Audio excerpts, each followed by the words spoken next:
'Cause I just wanna go to the deep end. आइए दोस्तों, 2022 यहां पर आ चुका है और आज मैं आपको वो सारी चीजें बताने वाला हूं जो आपको पूरे साल में ध्यान रखना है। ठीक है दोस्तों, हमने बहुत सारे फोन्स की अनबॉक्सिंग किया है, हमने बहुत सारी चीजें एक्सपीरियंस करी है, हम सारी ब्रांड्स को डिटेल में जानते हैं कि वो क्या चाहती है और क्या कर रही है इंडिया में, और ये सारी चीजें जोड़कर, ये सारा एक्सपीरियंस मिलाकर मैं आपको ऐसी चीजें बताने वाला हूं कि अगर आप एक स्मार्टफोन 2022 में परचेस करने वाले हैं, जो चीजें मैं आपको बताऊंगा वो ध्यान में रख के ही परचेस करना। ठीक है, अब वो पर्टिकुलर फोन मेरे पास है नहीं क्योंकि वो अभी लॉन्च हुए नहीं है, लेकिन अगर ये सारी चीजें जो आज मैं आपको बताने वाला हूं वो अगर उन स्मार्टफोन्स में है कहीं ना कहीं, तो आपको थोड़ा सोच समझकर ही उन फोन्स पर हाथ डालना है। अब सबसे पहली चीज आपको बता दूं, इंडिया के अंदर अगर 10,000 के नीचे आपको अगर कोई ऐसा फोन मिल रहा है जिसमें अगर HD+ की डिस्प्ले है तो इट्स ओके, हमें पता है कि वो बजट क्या है। लेकिन 10,000 के ऊपर, 15,000 की रेंज तक या 15,000 के ऊपर भी आजकल ऐसे फोन्स मार्केट में आ रहे हैं जिनमें हमें HD+ की डिस्प्ले मिलती है, तो मैं सिंपली ओपनली कहता हूं कि इनसे आपको बचना है और ऐसे फोन्स की मैं अनबॉक्सिंग भी ना करूं, जो है मैं आपको ओपनली बता रहा हूं। क्योंकि बात सिंपल है, अगर आप 12, 13, 14, 15,000 या 20,000 खर्चा कर रहे हो और आप डिस्प्ले देख रहे हो तो अच्छा है, सब कुछ बढ़िया है, लेकिन HD+ आपको मिल रहा है वो भी 2022 में, तो ये फोन से आपको थोड़ा सा संभलना है। इतना ही नहीं, आजकल ऐसा हो रहा है कि फोन में डिस्प्ले काफी अच्छा हो रहा है, फुल HD+ हो रही है, हाई रिफ्रेश रेट हो रही है, सब कुछ अच्छा हो रहा है, लेकिन कहीं कहीं जो है वो ब्राइटनेस इतनी अच्छी नहीं होती है। बाहर जाओ तो फोन में डिस्प्ले में कुछ दिखाई नहीं देता है, इनफैक्ट इंडोर में भी अगर आप थोड़ा ऐसे ऐसे कर लो तो डिस्प्ले में थोड़ा इशू हो जाता है। बहुत सारी ब्रांड्स, ज्यादातर सैमसंग भी कभी कभी ऐसा करती है कि 15 से 20,000 की रेंज में अपनी A सीरीज वाले भी फोन्स लॉन्च करती है, उनमें TFT पैनल दे देती है, जो कि मुझे लगता है कि वर्थ नहीं है। TFT पैनल अगर 6-7 हज़ार की रेंज में हो तो बढ़िया है, लेकिन अगर आप 15-20,000 की रेंज में दे देते हो तो आपको थोड़ा सा ऐसे फोन्स में ना ध्यान रखना है कि मैं अगर सिर्फ डिस्प्ले के लिए ले रहा हूं, मुझे वीडियोस देखना है और पैनल ही अच्छा नहीं है, ब्राइटनेस ही अच्छी नहीं है, क्वालिटी अच्छी नहीं है, तो आपको इनसे बचना है। उसी के साथ साथ आपको यह भी ध्यान रखना है कि अगर आपको एक फोन परचेस कर रहे हैं 14-15 हज़ार या उसके ऊपर, और उसमें अगर आपको भद्दे से नॉच मिल रहे हैं, चिन भी काफी मोटी मोटी है, तो आपको थोड़ा सा ध्यान रखना है, क्योंकि ये भी सिंपली कॉस्ट कटिंग हो रहा है। क्योंकि ये सारी चीजें अगर हमें 10,000 के नीचे मिलती है तो ओके है, आप इतना पैसे स्पेंड कर रहे हैं, फोन ओवरऑल बहुत अच्छा है, हम मानते हैं कि कहीं ना कहीं हमें कॉम्प्रोमाइजेस करना पड़ता है, हम करते हैं। जैसे कि iQOO Z3 है, आप देख लो, ये 20,000 की रेंज का फोन है, उसमें भी आपको नॉच वगैरह मिल रहा है, लेकिन overall screen to body ratio ठीक है। लेकिन दूसरे फोन ऐसे होते हैं कि नॉच के साथ साथ भद्दे भद्दे आपको नीचे चिन्ह भी दे देते और वो प्राइस होती है 15,000, 20,000, तो सिंपली आपको इनको इग्नोर करना है। डिस्प्ले में आपको ध्यान रखकर, सब कुछ देखकर एक अच्छा डिस्प्ले वाला फोन लेना है, उसके बाद ही मुझे लगता है कि आपको आगे बढ़ना चाहिए। दूसरी सबसे इंपॉर्टेंट चीज ये दोस्तों कि आजकल बहुत सारी ब्रांड्स इतने फोन लॉन्च कर रही है जहां पर वो सॉफ्टवेयर पर प्रॉपर ध्यान नहीं दे रही है। अगर कुछ ब्रांड्स कम भी फोन क्यों ना लॉन्च करें, वो पुराने फोन पर ध्यान देती नहीं, 6-6 महीने से वो फोन लावारिस पड़ा हुआ रहता है। अब यहां पर इसमें क्या है कि हमारे हाथ में कुछ नहीं, हमने फोन ले लिया, शुरू में तो वो अच्छा चल रहा है, लेकिन ब्रांड उसके बाद उस पर ध्यान ही नहीं दे रही है। अब यहां पर मैं आपसे एक ही चीज कहूंगा कि आपको फिर क्या करना है कि थोड़ी हिस्ट्री निकालना है, आपको यहां पर रिसर्च करना है। हम जब भी अनबॉक्सिंग करते हैं पर्टिकुलर ब्रांड के फोन की, उसमें आपको डिटेल में बताते हैं कि सॉफ्टवेयर में क्या सीन है और साथ में कितने साल तक आपको अपडेट्स मिलेंगे और वगैरह वगैरह, क्योंकि हमने ये एक्सपीरियंस किया है। और सबका जो यूजर एक्सपीरियंस होता है पर्टिकुलर फोन के सॉफ्टवेयर से, वो थोड़ा अलग अलग होता है।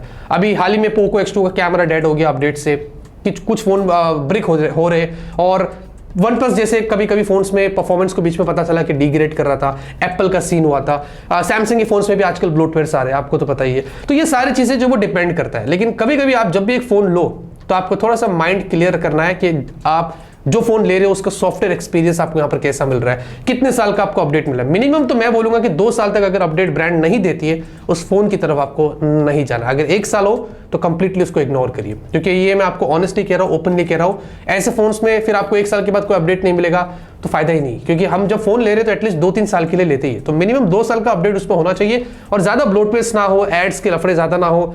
मानते हैं इन्फिनिक्स के Xiaomi के फोन्स अच्छे होते हैं, लेकिन सॉफ्टवेयर में एड्स और ब्लोटवेयर बहुत रहते हैं, लेकिन कहीं ना कहीं वो इंप्रूव्ड हो रहे हैं, तो थोड़ा सा समय लीजिए, उसके हिसाब से एक ऐसा फोन लीजिए जहां पर सॉफ्टवेयर एक्सपीरियंस आपका ना काफी अच्छा हो। उसके बाद दोस्तों मैं ये चीज एकदम डंके की चोट पर बोलता हूं, अगर आप एक ऐसा स्मार्टफोन परचेस कर रहे हैं जिसकी प्राइस जो है वो 20,000 के नीचे और 15,000 या 12-13 हज़ार और 20,000 के बीच में है, अगर उसमें 3.5mm जैक नहीं है, आपको डुअल माइक नहीं मिल रहा है, नॉइस कैंसलेशन, आपको 4G+ कैरियर इंटीग्रेशन नहीं मिलता है, और साथ ही साथ आपको उसमें डेडिकेटेड माइक्रो SD कार्ड का स्लॉट नहीं मिल रहा है, आप ऐसे फोन से भी बचिएगा।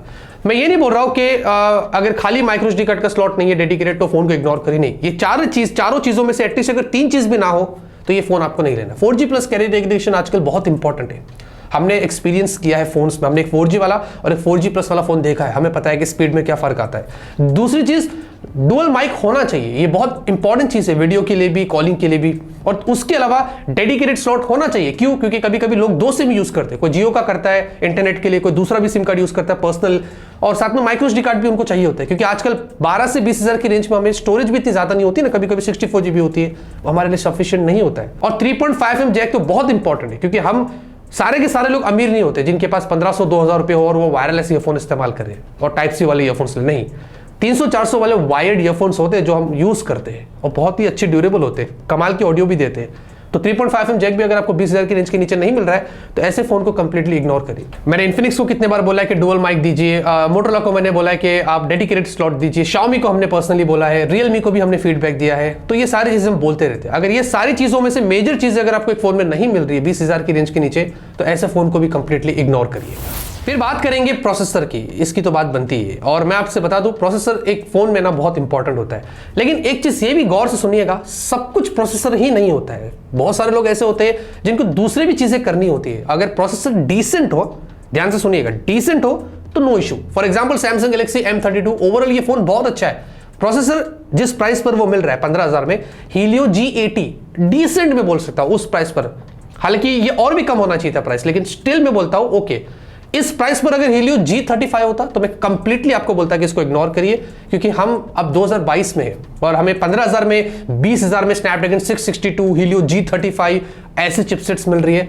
फोन में भले ही कितनी अच्छी चीजें क्यों ना हो, आपको इग्नोर करना है। 10,000 के नीचे हो तो इट्स ओके, लेकिन 15,000 20,000 की रेंज में अगर आपको इतने पुराने चिपसेट्स मिल रही है और बाकी के सब कुछ अच्छा दे रहा है ब्रांड, तो कंप्लीटली वो लोग कॉस्ट कटिंग कर रहे हैं। आप समझ रहे हैं, कंप्लीटली कॉस्ट कटिंग कर रहे हैं और ये बिल्कुल भी एक्सेप्टेबल नहीं है एक ऐसे बजट फोन में जो मैं 2022 में परचेस करता हूं। कैमरे से रिगार्डिंग भी कुछ बात कर लूं तो आपको बता दूं, बहुत बार ऐसा होता है कि लोग जो वो बहुत ज्यादा हाईएस्ट मेगापिक्सल सेंसर देखकर भी झांसे में आ जाते हैं। 64 मेगापिक्सल बजट में 108 मेगापिक्सल वगैरह, अभी 50 मेगापिक्सल बहुत चल रहा है। तो आपको सिंपली यहां पर ध्यान रखना है, अगर आप सिर्फ कैमरे पर्पस के लिए एक स्मार्टफोन परचेस कर रहे हैं तो आप देखिए कि उसका ऑप्टिमाइजेशन कैसा है और उसमें दूसरा सेंसर क्या है। अल्ट्रा वाइड है तो मेरे ख्याल से ठीक है, बाकी के एक्स्ट्रा सेंसर्स जो आते हैं वो यूजलेस है, वेस्ट है। ये सब देख कर और 4 कैमरे फोन ले लिया, सिर्फ उसके लिए कैमरे के लिए फोन मत लेना।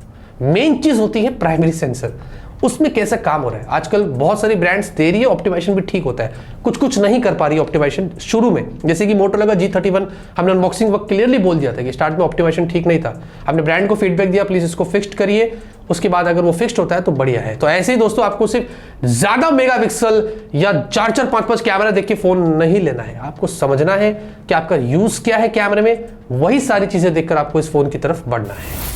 और आखिरी चीज भी बहुत इंपॉर्टेंट है, रैम और स्टोरेज। हम बहुत कंफ्यूज्ड रहते हैं, हमें समझ नहीं आता है कि हम कितने GB रैम वाला या कितने GB स्टोरेज वाला एक स्मार्टफोन परचेस करें। मैं आपको बताता हूँ, 10,000 के नीचे 8,000 के बीच में 4GB RAM 64 GB storage at least होनी चाहिए। 15,000 तक भी ठीक है, it doesn't matter. 4GB RAM sufficient होता है एक फोन में, और 64 GB स्टोरेज जैसे कि मैंने कहा अगर माइक्रो SD कार्ड स्लॉट है इट्स नॉट एन इशू। हमने यूज किया, मैं आपको बता रहा हूँ उसके एक्सपीरियंस पर। लेकिन I think so Realme Narzo 30A या समथिंग कोई ऐसा फोन है, अभी भी 9,000 में 3GB रैम 32GB स्टोरेज दे रहा है। और मैंने आज तक जब भी मैंने वीडियो बनाई है 10,000 की रेंज में, ये फोन आपको रेकमेंड नहीं किया हुआ। ऑल्दो चिपसेट अच्छी है, दूसरी चीजें ठीक है, लेकिन स्टिल मैंने नहीं किया। क्यों? क्योंकि मुझे पता है इसमें रैम स्टोरेज बहुत कम है और आगे चल के बहुत इशू देगा। तो ये चीज आपको ध्यान रखनी है। और अगर आपने 15,000 के ऊपर का एक फोन लेना है तो 6GB की रैम और 128GB स्टोरेज होनी ही चाहिए। भले ही 4GB रैम और 128GB स्टोरेज हो, लेकिन स्टोरेज ज्यादा होनी चाहिए क्योंकि आप 15,000 के ऊपर स्पेंड कर रहे हैं। तो ये चीज आपको ध्यान रखनी है।